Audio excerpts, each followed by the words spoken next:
बिस्मिल्लाहिर्रहमानिर्रहीम। अस्सलाम वालेकुम प्यारा शागिर्दो। अॼु असीं सिंधी ॿाराणी किताब जो मुताइलो कंदासीं, जंहिंजो असां ऑलरेडी पहिरियों पार्ट ठाहे चुका आहियूं, जंहिंमें असां सिंधी अलफ़बे जे सीरीज़ में जेके इमेजिस अचनि था उन जे बिहाफ ते हिकु इमेज खणी करे असीं उनखे डिस्कस कयो आहे। हाणे अचो त इनखे फर्दर पढ़ूं। अलफ़ अंब, बे बसर, बे बिल्ली, भे भित,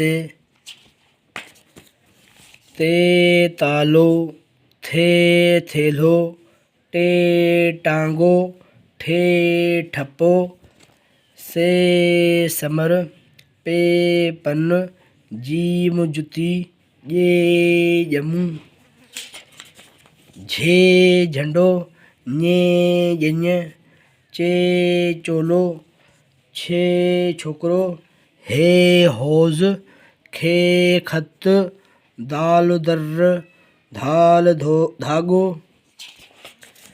डाल ॾाढ़ूं, डाल डॉक्टर, ढाल ढक्कण, ज़ाल ज़ख़ीरो, रे रेल, रे रबड़, ज़े ज़ैतून, सीन सिहड़ या सीन सहो,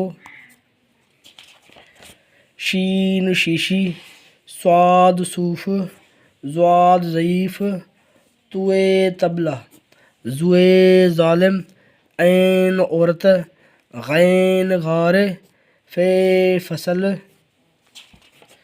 फे फूकणो, काफ किलो, काफ कैंची, खे खारा, गाफ गाबो, गे गऊं, घे घड़ियाल, ङे आंगुर, लाम लाटू, मीम मेज़, नून नारंगी, णूण वण, वाव वांगण, हे हाथी, अलफ नंढड़ो, ये यकतारो, सबक मुंहिंजो पको।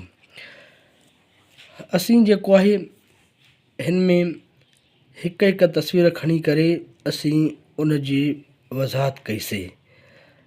इहो करण जो मतिलबु छा आहे? असीं क्लास 1 या क्लास KG जे ॿारनि में हिकु शइ ॾिठी आहे, उहा इहा ॾिठी आहे त जॾहिं असां उन्हनि खे अलफ़बेट जी पटी पढ़ायूं था त उन्हनि में हू आम ग़लतियूं कनि था।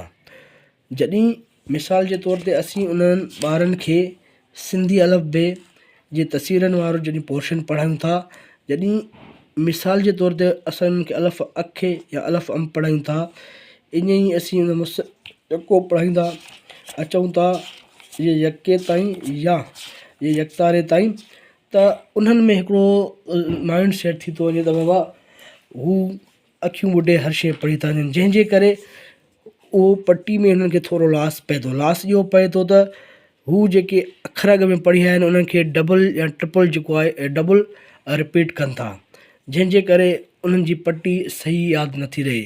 इन जे करे मां 2 वीडियोस ठाहिया, पार्ट 1 जे नाले सां, ऐं हीउ जेको आहे ई पार्ट 2 आहे।